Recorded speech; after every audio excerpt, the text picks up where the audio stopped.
To be honest, there's not a vast amount of difference in the content, but the real difference is how it's introduced to the class and how the students experience the learning in the class. So it's really getting away from the rote learning and from the rhyming off of the same types of questions for, a half an hour every day, to exploring maybe the meaning of what this equation is, understanding its uses, and kind of giving the students more time to think about it, so that they can really kind of have a sense of ownership of it, so that they have the skills that when they're offered a problem that they haven't seen before, they know, well, I've got this way of doing it or this way of doing it, and I'm going to decide to do it the way that I'm most comfortable with, or the way that I think will answer it most optimally. So it's really offering students an opportunity to have confidence in their maths skills, because you're allowing them time to discover how the maths works. Okay, experts from University College Cork are saying that exaggerated claims have been made about the benefits of this new approach to maths teaching. What would you say to that? Well, I'm not sure what claims have been exaggerated. I mean, obviously we want to improve our mathematical literacy in the country. Everybody wants to do that.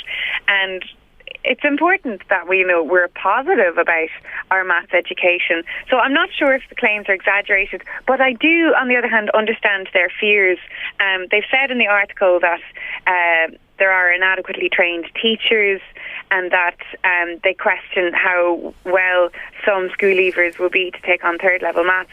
And while I agree with them that, we do need more maths graduates to go into teaching, there's been a lot of training offered to teachers. And one thing that I really query with is that they say that we need more textbooks, and I believe that we need to move away from textbooks. I mean, that's the problem with the old system, is that teachers were depending on textbooks to give them all of the information for their students, and the teacher is a valuable resource themselves, and when they're well qualified and when they understand the maths, they should be the resource. So we shouldn't be depending on textbooks at all. And I've had this debate with a lot of third level educators. I understand a lot of them are worried about the level of honours maths in the course, but while it's lacking in one or two topics, I believe that it's a fluid syllabus, and when students and teachers both have the opportunity to come to terms with the project maths, some of those topics will be introduced back into the system. But I think that first year graduates going into college will have a far better understanding of their maths, because they'll have gone through this system. Okay, what about the argument that training teachers for the new course, that that training should be weeks rather than days? I mean, yeah, that would be wonderful, but who is going to provide that training? That's the one thing. I mean, it would be great. And who's going to pay for it, presumably? And who's going to pay for it? So currently every maths teacher is being offered 10 full days of training, which I think is quite good. Now, one thing where our system lacks, but it lacks it in all subjects, is that there's no feedback, there's no classroom observations, there's no collaboration, there's no peer review for teachers, and I think that's one area of professional development that should definitely be developed in Ireland. So, like, offering weeks and weeks of training, it might be good, but who would know, because there's no follow-up support for maths teachers. So I think that's something we definitely should look at, and that is a very good point. But I don't think the training offered is inadequate as such. I think what our real problem is that we're not attracting maths graduates into teaching.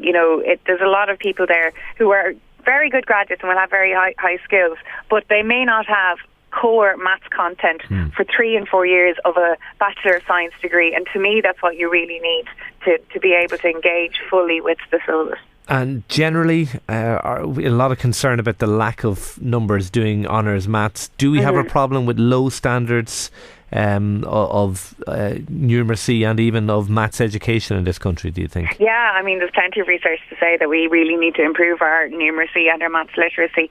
And yeah, there's only 15% of students taking honours level maths.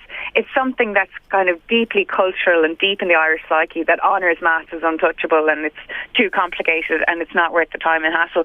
That's something we need to change as parents and as teachers. We need to become more welcoming of students and really let them try it and give it a go and settle with it and stay with it as long as they can. So that's why there are bonus points being offered now on a short-term basis for the next 5 years to try and boost those numbers, and hopefully students will come to realise that it's an enjoyable subject, it's a very valuable subject, because having honours maths really opens up an incredible array of really good undergraduate courses for later on in careers. So I think it's a definite option, but I don't see in any way that this syllabus is a negative. It's all positive. I mean, the change is good. In summary, sorry to cut across you, but in summary, in Project Maths, is it about encouraging pupils to be more innovative, to embrace maths rather than just kind of, diving into textbooks and learning things off by heart? Is that it in a nutshell? It's really about bringing it to life. And I know people are going on about real-life examples. Look, there's not real-life examples for every type of maths. A quadratic equation is going to be hard to find a real-life example for every single one of them. But it's all about engaging the students in their topic so that they can see where it's exciting and where it's challenging and where it could be useful further on. And when you're 14, you kind of need that in a subject. When you get on to your honours maths or your senior maths, it may not always need that application. Some of maths is beautiful because it's abstract and it's that's what makes it enjoyable. But it's about having more of our cohort of students engaging with the subject and really enjoying it.